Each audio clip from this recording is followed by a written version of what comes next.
to Time with Flora, where we talk, learn and grow together. You can see that I've got some guests in the studio with me today. We're going to have a really good, interesting conversation. I hope you can find it to be the same. So what are we talking about? Well, we're going to be talking about SMEs, small to medium-sized businesses in the Nigerian landscape. And what exactly is it that we're going to be having a conversation about? This stems from a question that I had recently, which was, why is it that we tend to have more small businesses within the SME environment, which is the majority of businesses within Nigeria, that seem to remain just small? Businesses of 1, 2, maybe 3 people in the main existing in Nigeria. What is it that prevents us as small business owners taking that step up whereby we are more sustainable, we are actually growing, we can employ, and so on and so forth? What is it? What is the challenge? So in the studio today I have 3 individuals who are in business, who know something about running businesses, just in terms of what they do, their passion, their interest, who are going to help me to have that conversation today, and I hope you find it of value. I'll let them introduce themselves. Hi everyone, my name is Kenneth Dowuje. I'm a wealth facilitator and a personal finance blogger. Flora, thank you so much for having me. That's a pleasure. Hello everyone, my name is Anton Tumaroye. I'm an entrepreneur, business owner. I run 2 businesses. One of them is Badagry Jam. We make tropical jams here in Lagos, Nigeria. And Childhood Bakery, where we make lovely cakes. They are lovely. Thank you. Hello, my name is Dabo Morigbe. I'm a business owner and an entrepreneur. I own a company called Zest for Life. It's a health and wellness company, and we're the makers of Zesty Juices. I'm so happy to be here.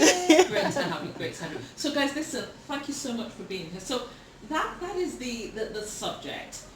What is it? And you know, when we were having this conversation earlier, one of the things that I was saying is that there is something about an orientation in terms of a mindset, and I know that there are other practical, aspects as well. But what is it that keeps the majority of our small businesses small and not really reaching, not for the lack of trying, and maybe not trying enough, I don't know, but not really expanding into real growth spaces where we look at, starting to really employ people, having that amount of income that allows them to actually invest and get involved in other things. What is it that we're missing? What is it that we're missing? And I think there's something about mindset, there's something about behavior, but what's your view? Ken, let's go with you. What do you think? Well, I think there are quite a number of reasons that make this a reality for most people in the economy or the country. I think one of the things you have to look at is, well, what is the purpose of going into business in the first place? I think many people see business as a meal ticket, just something that can help me pay my bills, and not for something that can last for a long time and build a structure, build a legacy or build an institution that lasts the test of time. So it will be about that. What is the mindset of the purpose of starting a business?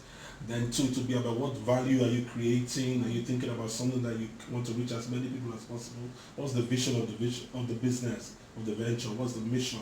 What's the purpose? What are the values? So if that's not clear, it's just going to be like that. And with the economic challenges here and there, some people are living from hand to mouth and just see their businesses as tools to help them to continue to live from hand to mouth. Yeah, interesting. Yeah, very relevant. It makes sense. Antoinette, what's your view on that as an entrepreneur yourself? Okay, well, building a little bit on what he said, Yeah. it's true. A lot of people start out businesses. I mean, it's not very often that someone just goes into business just for I want to do that. Yeah. There's always something that you feel you're going to gain from it, and it's usually a financial reward. And I don't think there's anything wrong with that. But there is a challenge when it comes to growing. Ken said something about the economy, the economy. Edit this part, please. There is something about the economy that acts as a barrier for a lot of businesses. There is a problem with access to finance. A lot of businesses in Nigeria, especially small businesses, don't have access to the funds that they need. Yeah. There's also a mindset, like you said. a lot of small businesses, they really think really small. They say we want to, just sell a little bit, make a little bit of money, and they don't want to take risks and, maybe take out a loan and, get some debt that they need to run the business. Yeah. And, that actually affects your ability to grow. Yeah. So I think that these are some of the challenges that businesses that affects your ability to actually grow as quickly as they need to. Yeah. And Dabo, just before you come in, I wanted to say, I guess there's nothing wrong in someone intentionally running a business, which they are very clear it's going to be a small business. It has a very clear purpose, and that is just to allow me to pay the bills. I'm not really interested in, creating an empire. Exactly. It's okay, right? It's okay. It's I guess it's about being very clear and intentional about that is actually what it is that you're trying to do. But I guess a lot of the times, though, people will start businesses with not really having thought that aspect through. Daba, you are a bit of an accidental entrepreneur, aren't you? Yes. So what's your contribution to I think this conversation? As I think we had that conversation outside of this. Like I say, this part of the world, we shy away from collaborating, so when because I just remember I'll give an example. In the UK, H&M, they could see that they were losing market share, and they decided, we'll collaborate with these designers. And so, Stella McCartney, all these people, and they collaborated and they wanted they wanted their goods to be out there to us who can afford it. So, and it was a success. So, I mean, like, we shy away from, if to say, you make yogurt, right? And I'm thinking, I make juices. We can collaborate together, and we can just put it together, and we can sell it out there and say, you know what, you have it. We just take a little bit of the share, resources, and go out there and and all of that, And also, as Antonia said, access to finance. But then my own take about access to finance is quite different, because we think that we need access to finance, but then we are not looking at our books properly to be able to see that there's something that we can tweak a little bit to be able to move us from one place to another. So from this point to that point. So yes, access to finance, it does really help. And because I keep saying too that, when I look at my business, I was thinking, what, I just need some small money to just do small marketing, and then, I will blow. But, I'll just blow. I thought the word is hammer.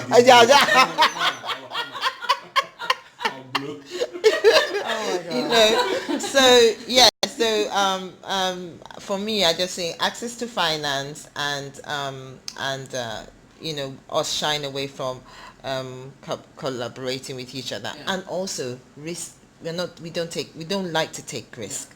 And to be in business, you need to take risk.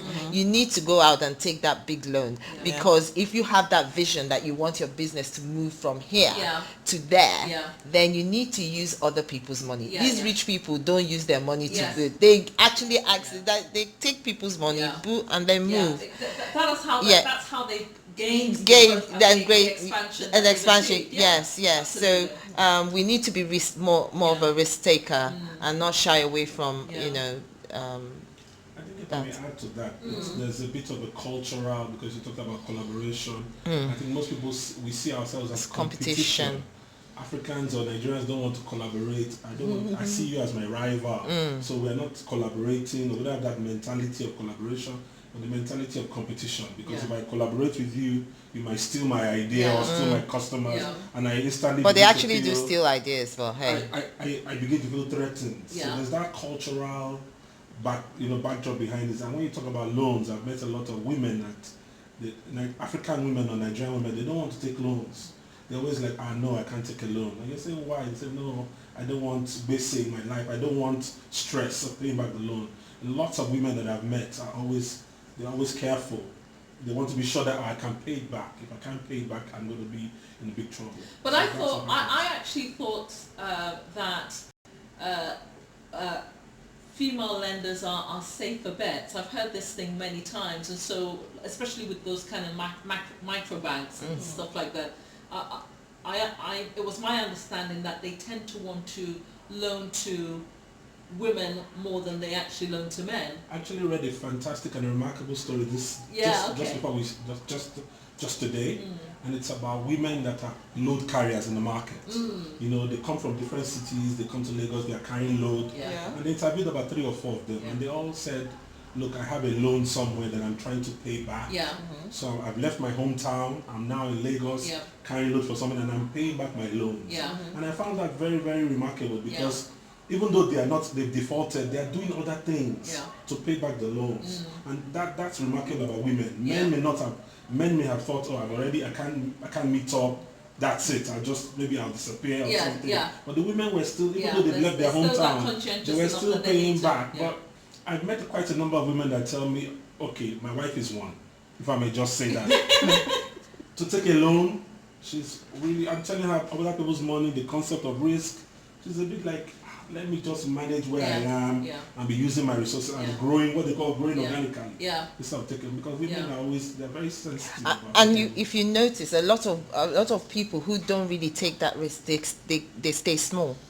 They don't move. They don't because at a point you still have to take that. At a point in your entrepreneurial journey, you will still need to take that finance somehow. Yeah, but I think that the thing is, you should know when you're ready to take it. Because there are people who go and take a loan just because, without really sitting down and doing the math.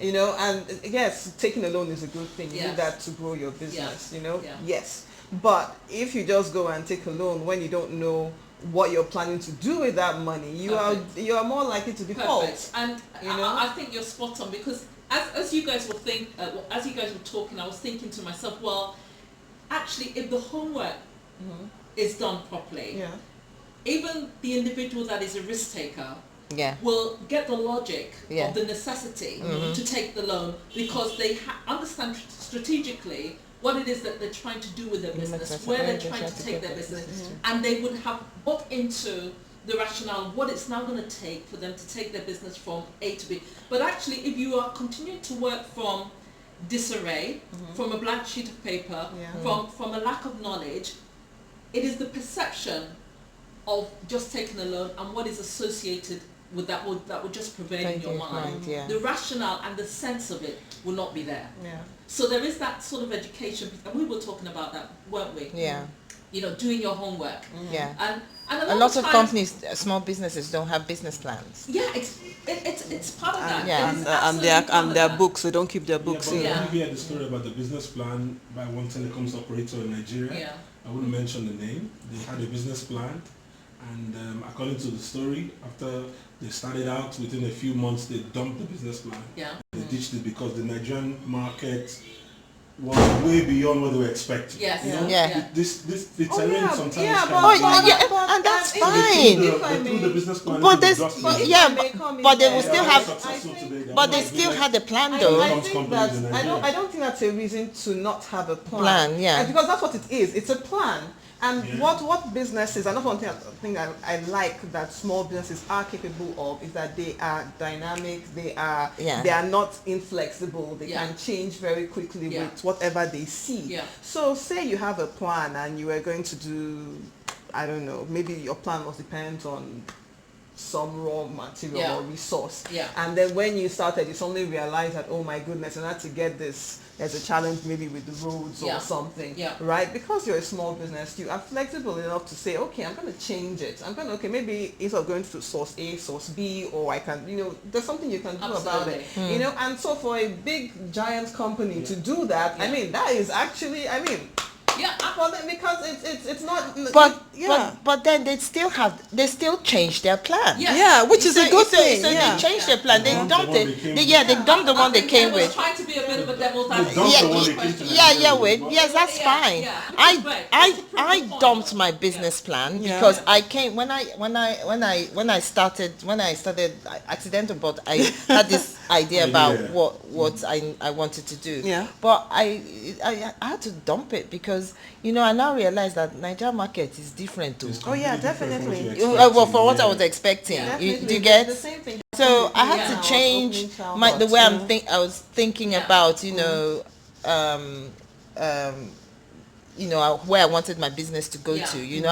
Right now I'm in the process of actually doing like a 360 Yeah. with my business Yeah. plan, Yeah. and that's because I've now understood the market. Yeah. I now understand Yeah. where You know what works, what works, Exactly. what doesn't yeah. work. Exactly. Yeah. Where exactly. So But anyway, I mean, a plan is a living document. It Yes. is. And It should be. there are a lot of things that will change, a lot of factors that will shift the dynamics of what needs to happen. And if you're a business that intends to have a future, you will make the changes that need to be made. But certainly in terms of on the topic of finance and running a well-organized business that is positioned for growth and employment and all those things, you've got to have that kind of documentation. So the next question I wanted to ask, just to have a conversation about, is what are I mean, we've talked about documentation. Yeah. What about the whole thing about the financing, managing the financing of a business as well? I mean, how well do we do that, and how does that sort of get in the way? Managing the finances. we Yeah. are bad Yeah, at as doing small it. businesses. As small Yeah. businesses, Yeah. Running we on are finances. bad. I think the challenge really is being able to separate your business income Yeah. from your personal income. One of the biggest Well, problems. that's one of the biggest Yeah. problems, and that's the big challenge most of these businesses face. Because I mean, even I have been guilty of that when I started. It got to a point where I put everything back into the business, and I wasn't paying myself a salary, and it's actually not a very good thing to do, because what that does is that it actually dilutes your business when you do something like that. So you really need to be able to, in addition to keeping your books, you need to have a separate account for your business, pay yourself a salary. Like even Daba mentioned when we were talking earlier, even if you take a loan from the business, you should record I've taken a personal loan, and then make plans to pay it back. So that way you can see what your business is, how you're really performing. Most of us don't do that. I've spoken to a few business owners, they don't do that. And that also, and it's very important. I mean, it helps you know where you are financially. It helps you when you are trying to get investment. Because if they're going to ask you, want to see your books, want to see how you're doing, and if you don't have clearly defined expenditure profile, or how your money is coming and going out, then no one's going to take you seriously, because you become very, very, very risky, at least riskier than usual business. We're even talking about, even as small businesses, not taking money out as by way of a salary. Even that, in the long term. Yes, it can. Yeah. Because when they come in, they're, what would you say you're worth? So if you can't say because the thing about it, that sometimes even the salary, the business can owe you the salary. So you should pay yourself what you think you're worth. And if, let's say you think you're worth 50K, and maybe that month, because of whatever, you don't have enough profit, and all you can take is 10K. Say you've taken that 10K, and then that 40K is left behind as what the business owes you. And just keep on adding it up, so that when you eventually succeed or grow or blow, as you say, you can get that money back. And when an investor comes in, they say, okay, look, this is what I've been doing, and this is what I'm worth. But when you don't do that, then they can come in and say, hey, I'm going to give you X amount for 80% of your company, and you don't have a leg to stand on, because your books don't say anything about, and you can't start arguing at that point. So these are things that you need to do to protect yourself and your business. Good point. If I may just say that I think a lot of what you said comes from the intellectualism side of running a business, and that boils back to what I said earlier about your values. Is your business, is it just a stopgap to pay you something that you can use to live on, or you really want to build something? Those who really want to build something will have this kind of mindset to try to put everything in order, be disciplined, because this talks about discipline.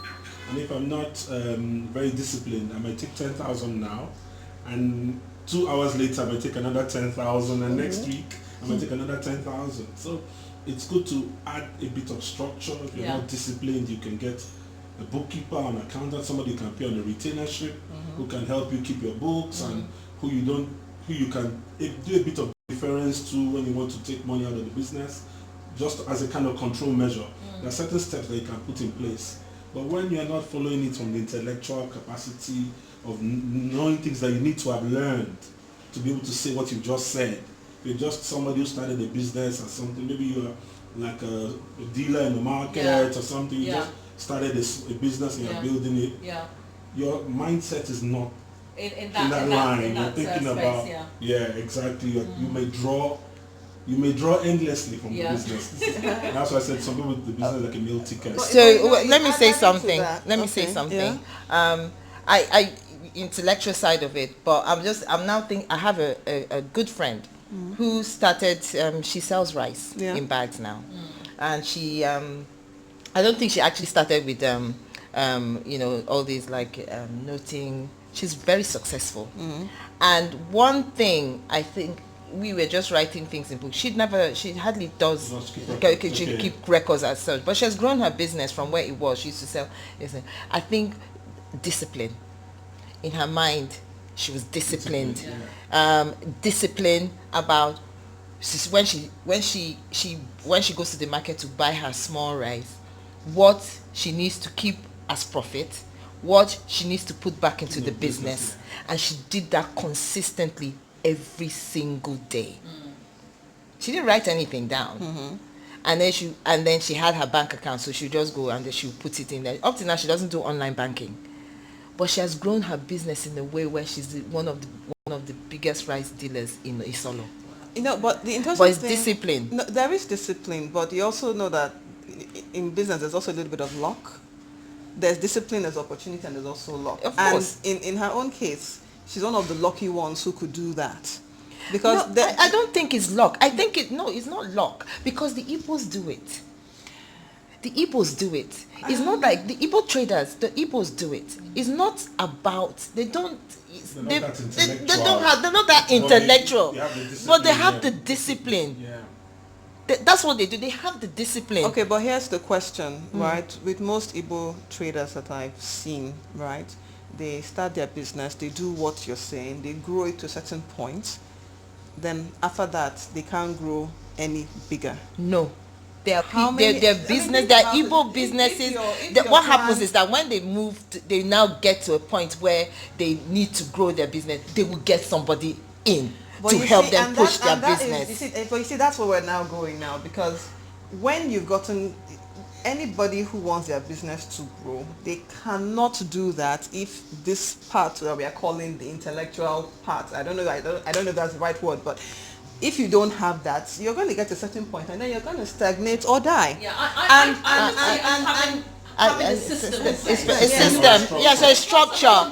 Yes, not yes. I think that's system in place. So it's not intellectual, but having a system. But what I'm saying, some people get it by, like now you said that some people who don't, who are, as you said, are not intellectual, don't have a structure. They just start business. Some people are like that. They start and they don't know anything about keeping the right books or even how money works, right? But as they begin to grow, some of them understand that they need these lessons, and some people on their own go out and take classes, right? And they meet others to teach them how mentor them, and others just find people who have the right skill sets and surround themselves with these people so that business grows. Absolutely. But at the end of the day, you need this for your business to grow. You cannot.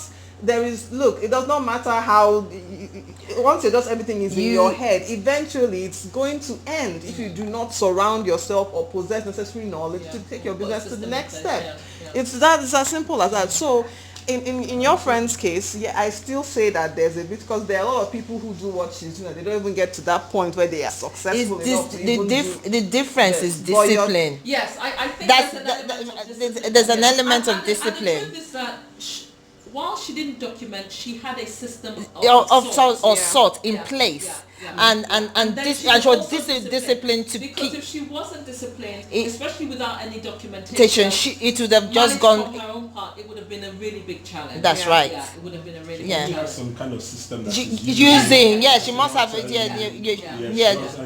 And then the nature of the product, again, she's selling rice, it's in high demand.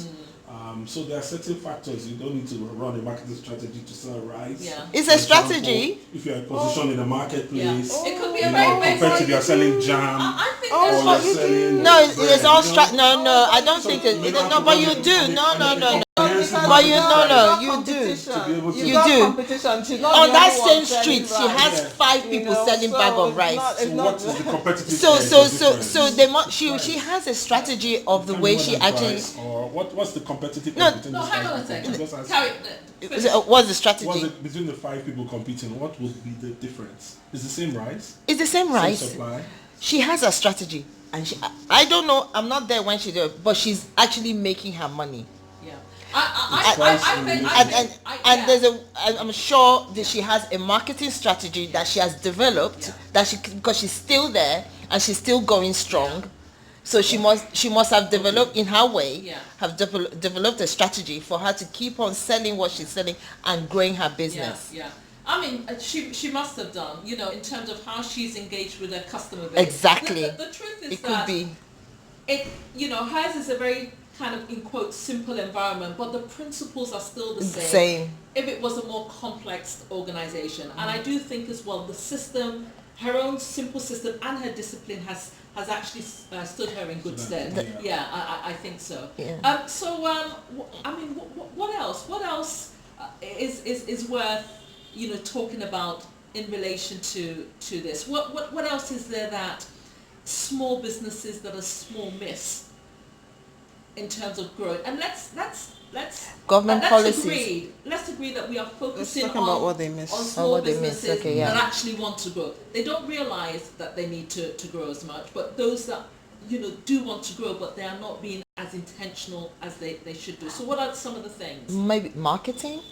I think I think a lot of us miss that. Yeah. How we are not intentional about how we market our sell our products to the public. How are you going to take this product or this service and send to your customer? What how do you market your product? I think a lot of us miss that, and so we're not aware of how we're going to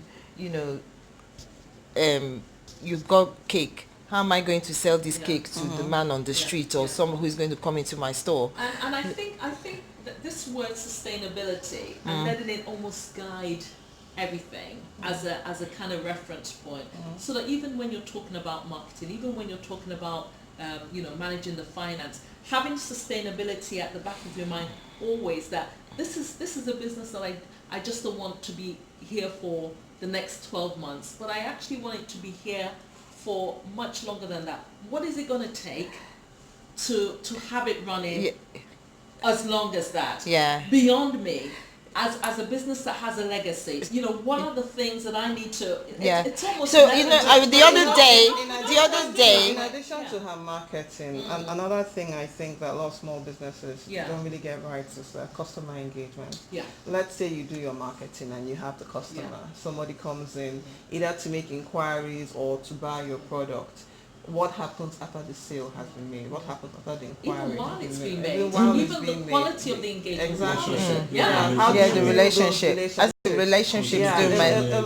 A lot of people don't really know how to build and nurture those relationships. And what you don't just want to have a one-off purchase and the person goes away. What you want is to have a customer who keeps on coming back, and who will refer you to other people and be like, no, what we want you to do is come buy this person's product or come use this person's service because of A, B, C, D. And that is all because of the quality of your product, the quality of their engagement with you, and whatever factors that you have that appeal to them.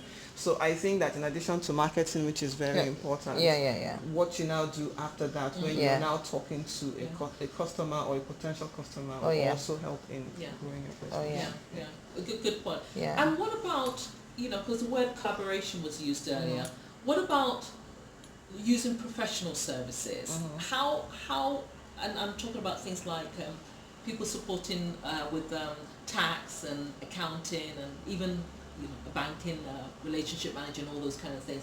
How do we do in that space, habit-wise, as small businesses? A lot of small businesses, like we already said earlier, they don't even. I mean, if you're not keeping your books, then why would you even have an accountant? You're not going to. That's not going to. So it's quite poor. So yeah, it is very poor. Wow. Another thing is that, again, because you're a small business, the amount of capital that you have isn't as high as the more established businesses. So another challenge some of them have is finding people or professionals who can give them that service, supply that service at an affordable price. And I mean that has been a challenge for a while, but lately there have been people who have started up business. They provide legal services, accounting services, targeted at just small businesses. So for them, their model is we're going to have 100, 200, 300 customers. We're going to charge, just a small amount of money over, and then they will give you the support that you need, and then of course as you grow, you can scale up with them if need be. But at least, thank goodness, these days, those kinds of services are available. But I don't think that in a lot of business, small business owners even know about them. And that's the other thing. Maybe it's the marketing from those other people, but it's a lot of people in our space don't know about these that these services are available. Can any comments on that? I think starting from the beginning to say that small businesses that are tax averse. Tell a small business person, especially in Nigeria, about taxes, federal taxes, VAT, or state taxes. First starts by laughing at you. What are you talking about? This is how much am I making? I'm now going to be paying taxes. What are they doing with my taxes? They rant, immediately erupts and complains. I don't know about these ladies. They look like... No, I do complain too. I did complain about, they told me to charge VAT. I said, what am I charging VAT for? When I can't even claim back the VAT. Well, funny enough, I didn't have that problem with paying taxes in terms of VAT and stuff. I think that's all I still right. paid it. But I think that one of the challenges I had when I was starting out, again, was access to people who could tell me the correct thing when it came to paying taxes. Right. And so the kind of information that I received when I was starting out regarding paying taxes made me go like, huh? They want to take what from me? As in why? Exactly but when you meet a professional who can clearly explain to you. I mean, for example, I didn't know when I started out I couldn't pay tax if I didn't make a profit. So when someone tells you you have to pay tax on your on your gross income, whether you're like, huh? Why should I pay? Where's the money coming? You're going to have that reaction. You'll be alarmed and you're like, no, I'm not. Where is it coming from? I mean, where is it coming from? And then they don't give you advice on the proper filing methods, because again, you can't afford to employ these people, and they don't give you the right advice. So sometimes you don't even realize that if you don't file, which also happened to me, you get penalized. And sometimes those penalties can end up becoming more expensive to you than the actual tax if you had paid it, So these are things that information is not available to people. And that's why people are running away from taxes. But if some... It's not that it's not available, because they're there. You can Lagos State. Correct. No. They're everywhere. They're everywhere. They're at your. They're communicating. Okay, maybe they're doing that now. But when I started, I had people coming. Even when I but first let me and the advice that they gave me, honestly, it was inaccurate. So it was later on when I had somebody else come. I said, look, we need to figure this out. How do I? And I said, oh really? I didn't know this. Oh, this is what I was told. Or for all I know, maybe they told me the correct thing, but they didn't explain it in a way that I could understand it properly. And because they were not handling, because I wasn't hiring them at the time as people who, okay, I don't know, just handle it. I pay you a retainership or whatever. Then obviously I made mistakes because I didn't understand it. So that's the thing. If you don't understand it, it doesn't matter what they. Sometimes you read the jargon and you read it and you're like, I still don't know what they're talking about. Yeah. But you need someone to come and break it down and say, look what's going on, look what's going on. Some other And then the aspects double that rate comment on it I've as also well, found going on from this tax Yeah. office, it's important to know that even if you don't make a profit, you're still expected to go there and prove to them that you You didn't did make a profit, yes. So if you just, and that's if you're working with Federal Inland Revenue Service. Yeah. The Federal Inland taxes are different from the Lagos State taxes. Yes. And if you are a limited liability company, you have to do both to a large degree. Yes. But if you're just a venture, you're only doing for federal, only VAT, and the rest goes to Lagos State. So you need to understand how these things work. So for a small business who's not making profit, or maybe they're like Antonia, who is making good profit and is ready to pay her taxes, because she looks ready and willing from her gestures from what she said, during this talk show. But you think about it, if your product is 100, you will be able to ask yourself, how much do I need to charge my customer to be able to, I want to put the tax on my customer. Yes. You understand? And if I cannot sell beyond my cost of production and then adding the taxes on top makes it worse for me, I'm not going to pay this taxes, so I'm just going to refrain. So these are the kind of things that we see to try to convince small businesses to look at whether they should pay their taxes and if they will need professional services. And the small business owner has a mindset like, I'm struggling. Well, I cannot afford to pay for services like these. It's going to be expensive. It's intellectual because these people are coming to explain to me things. Sometimes they make it difficult for you to understand. You work with the inland revenue. Sometimes it's crazy. So But it affects people. And yes, but then that's because, away. and that's because when you're starting your business, if like I sort of engaged an accountant earlier on in my business. So it's when I was doing my pricing, I had to find a way to put in that tax element in there into the cost of it. So it just made it easier for me to. So that was a really good sort of start.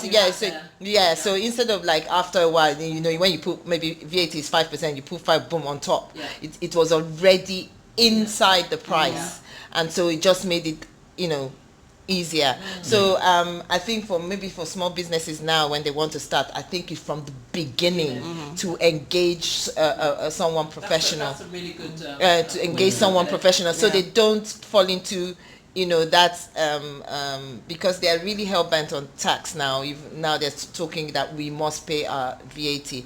For me, for the VAT part, I say that, why am I paying the VAT when I can't even claim the VAT back? There's a way, because you're supposed to somehow as a business claim it back. Right. But then my bottling company, don't just you don't. Some places I go, they'll say no, I must pay cash.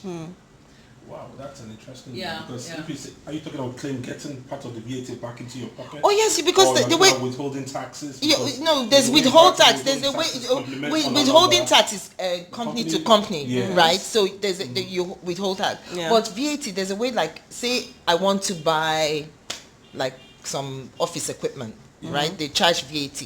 So there's a way I could be able to claim that VAT.